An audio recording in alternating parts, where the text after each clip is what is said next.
Everyone na may balak tumaya.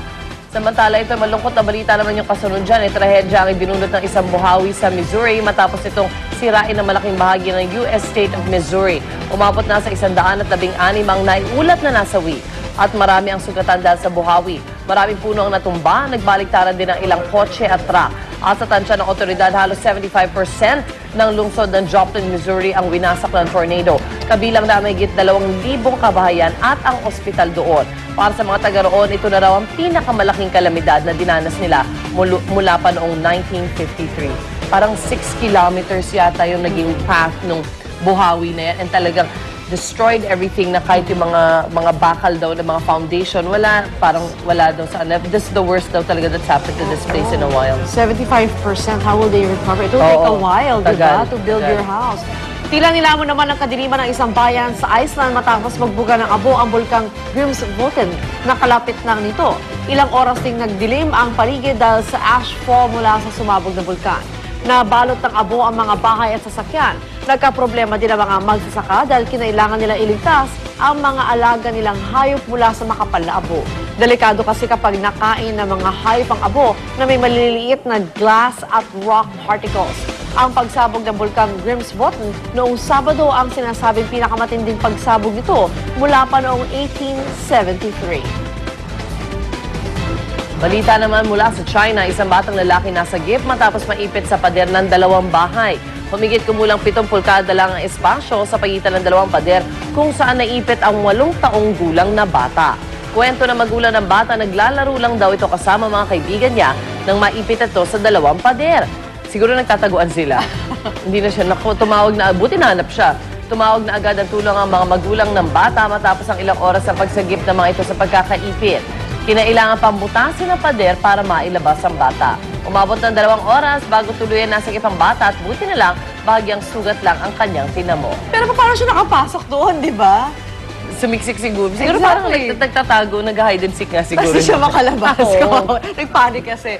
Samantala, kahanga-hanga naman ang stunt na pinamala sa isang Israeli. Tumayo kasi siya sa isang mataas na poste sa loob ng 35 oras. At nakayanan niya ito nang walang tubig o pagkain. Sa tulong ng isang crane, iniangat si ang sinabing stuntman na si Hezi Dean sa tuktok ng poste na kanyang punestohan. At doon, mahigit 1.5 araw siyang nakatayo. Nais kasing talunin ng Israeli ang record ng American magician na si David Blaine. Nagawa naman niya ito. At matapos ang kanyang stunt, tumalon siya sa mga bulto ng karton. At nang suriin siya ng medical team, maayos naman daw ang kanyang kondisyon. Pagod lang. Actually, yung hindi ka lang kumain ng 1.5 araw, palakpakan na natin yun eh. Hindi. Kasi doon pa siya sa ibabaw. Grabe. Wala, hindi concentration yan. Tsaka boredom. Oo, boredom.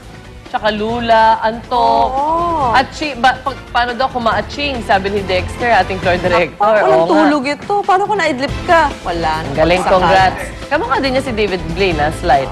At ito samantala, napuno ng excited fans sa concert ng Grammy Award-winning band, the Maroon 5, kagabi sa SMX Convention Center. At gaya na inaasahan, kinanta ng grupo ang kanilang hit songs. At kahit ikalawang concert na ito ng Maroon 5 sa Pilipinas, wala pa ring tigil-tilian ng mga fans.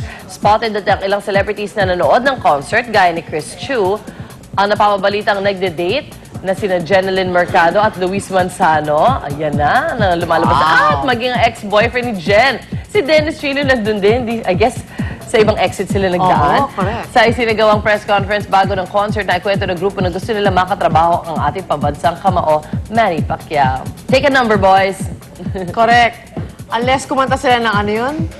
Ano yung kanta ni Manny? Ano yung lagi na kanta? Ang laban na to ay para sa'yo? The other one, the American song. Anyway, while I'm thinking about that, ngayon naman, eto. Sometimes when we touch. Sometimes when we touch. So I'm sure hindi yun ang title, by the way. Ito na ba ang big winners ng Billboard Music Awards na kinanap sa Las Vegas? Panalo ang Canadian teen heartthrob na si Justin Bieber na hinirang na Digital Artist of the Year, Pop New Artist of the Year at Fan Favorite of the Year. Nakuha naman Taylor Swift ang Album of the Year at Country Artist of the Year. Tinanggap naman ni Beyonce ang Millennium Award at si Rihanna ang Radio Artist of the Year at Female Artist of the Year. At the Black Eyed Peas naman tinanghal na top duo or group of the year. Yeah. Agaw atensyon naman Nice. ng on-screen na hugs and kisses si Justin All at girlfriend out. niyang si Selena Gomez bago siya umakyat ng stage para tanggapin ang kanyang awards. Hinalikan niya muna ang girlfriend niya bago nanay niya. Okay lang, at least wala siya Okay. nakalimutan. Pero nakakatawa siya. Yun kasi ang katabi niya, yung girlfriend Oo. niya eh. Nakakatawa siya. Kasi open siya about it. Oo Diba? nga. Affectionate siya kay Selena. Ang nakakaawa lang naman si Selena dahil ang daming galit sa kanya. True, may death threats nga siya, di ba? Oo. Nice one, Rihanna. Nice hair. Tsaka nakita mo yung performance niya with Britney Spears at the opening of the Billboard Awards? Hindi. Nakita ko siya sa YouTube kagabi. Super okay. Well, ang daming tumili. Talagang kakaiba kasi surprise si Britney. In the middle of the song, lumabas siya bigla. Oh. Galing, galing.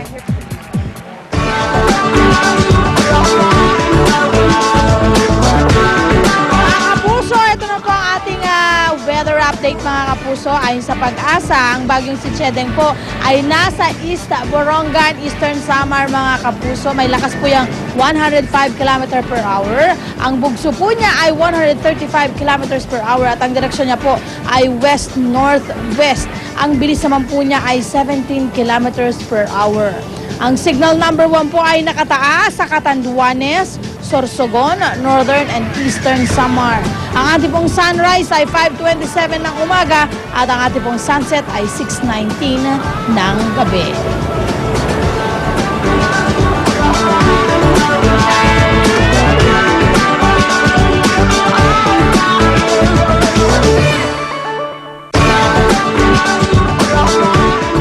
At mamaya, yan.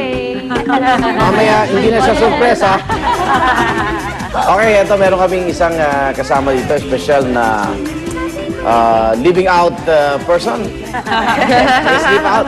Happy birthday, Susan Enriquez! Yay! Tanggapin mo ang aming munting... Ay, ang ganda. Debut. Dalagang dalaga. Beautiful. Ayan, Ayan. Stargazer. At ito pa, oh, galing naman kay... Ayan. Yes. Ano kaya yun? Wish mo. Ano wish mo? Good health. Good health. Good wish, man. Good health, engagement. Kailangan na ng bakasyon. Bigyan ng bakasyon. Sue. Mali mo pag ba't bumalik, yung Michigan magkakasama. Nanay mo sa Cavite, oh. Nanay mo sa Cavite, gugulat. Oo nga. Okay, tambay na. Sabi mo nangyayari doon. Oo nga.